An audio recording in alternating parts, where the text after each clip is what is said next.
Yes bwana, niko na Gigi hapa bwana. Niambie. Mambo vipi? Unyama, kwani unanivamia? Hapana, sijakuvamia bwana. Bwana sasa mimi kuna kitu ambacho nilikiona. Wapi? Na leo tulivyoongea ukasema unakuja kwenye Planet Bongo, nikasema sio kesi, nitakuuliza hivi. Niulize. Kuna ile ambayo kuna kijora kuna wanasema nini kikoba fulani ambacho kimechezwa kile cha Nandi. Na watu wakawa wanajiuliza kwa nini Gigi hawajamuona? Hauna mimi sasa kila star naongea naye, kila star mimi nahusikana maisha yake binafsi. Okay. Sisi tuko kwenye industry moja, lakini haimaanishi ukishakuwa maarufu basi lazima mwe marafiki au mjuane au mualikane. Ile ni pati yake na anaki na watu wake. Kila mtu anamwalika anajisikia yes yeye mwenyewe. Kwani mimi na noma? Hapana. Hapo hata angenialika mimi singeenda. Ndio shida. Kwa nini usingeenda? Mimi vibao kata mwanangu sivielewi, naona mademo atikiseti sana. Kalio wewe wananichanganya mpaka nielewe. Mpaka ulewe. Ndio naelewa. Sasa hii unajua inaleta tafsiri gani Gigi?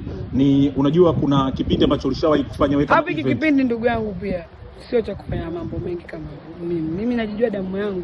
Nandi anakosa lolote sio kama hataki sana. Mimi mwenyewe tu. Signal ziko sawa au zimekata kati yako na Nandi? Mwanangu.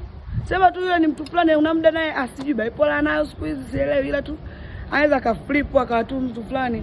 Mimi sipendi mtu anaongea na kila mtu. Kwa kuna muda bora mimi nijitoe kwenye maisha yako sigombana naye. Sababu wewe sasa kutuongea kweli. Mimi nakoje na ushoga na Nandi. Alafu kuna watu wananitukana Nandi anakana. Kwa hiyo niambie ukweli. Na nielewa kwa sample plan sasa mimi so fake can't. Mimi namjua Paul. Nina roho nzuri sana na pia ni mtu inabidi nimheshimu kwa sababu akiwa na show ananipaga sana hela. Okay. Na msupport, sio lazima kupokea hela yake pia. Ila mimi nakuwa niko pale kwa ajili ya kumsupport.